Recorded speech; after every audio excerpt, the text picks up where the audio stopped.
ఎంతో టేస్టీ ఈజీగా చేసుకునే శనగపప్పు రొయ్యలు ఎలా చేసుకోవాలో వీడియోలు చూసేద్దాం ఫ్రెండ్స్. నేను శనగపప్పు ఆల్రెడీ 1 అవర్ ముందే కడిగి నానబెట్టి ఉంచాను. 1 అవర్ తర్వాత బౌల్లో వేసి స్టవ్ ఆన్ చేసి దాన్ని పెట్టాను.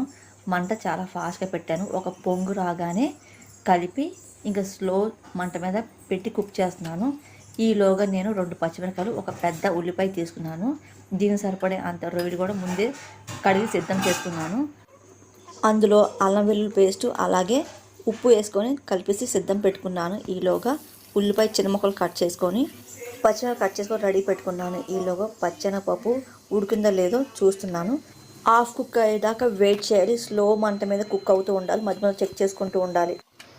ఆ తర్వాత వేరే ప్యాన్ పెట్టి స్టవ్ ఆన్ చేశాను. ఇందులో తగినంత ఆయిల్ పోసుకున్నాను. ఆల్రెడీ కట్ చేసిన ఉల్లిపాయ ముక్కలు ఇందులో వేసాను. అలాగే పచ్చిమిరపకాయలు వేసాను. కొంచెం ఉప్పు అలాగే చిటికెడు పసుపు వేసాను. ఆల్రెడీ నేను రొయ్యల్లో ఉప్పు వేసాను కాబట్టి ఇందులో చాలా తక్కువ ఉప్పు వేసాను. ఉల్లిపాయలు పచ్చి వాసన పోయేదాకా వేపాలి. ఆ తర్వాత కొత్తిమీర కట్ చేసి చిన్న ముక్కలుగా పెట్టుకున్నాను.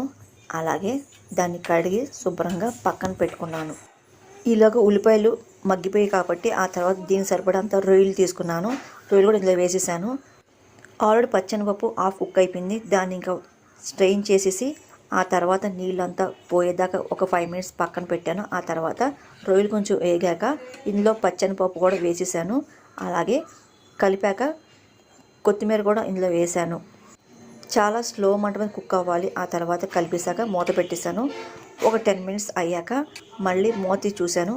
దానికి సరిపడంత కారం వేశాను. కారం ఎక్కువ తినేవాళ్ళు కొంచెం వేసుకోవచ్చు. దాన్ని కలిపేసి ఒక 5 మినిట్స్ అలాగే ఉంచి స్టవ్ ఆపేసాను. ఇంకా రెడీ టు సర్వ్ అంతే.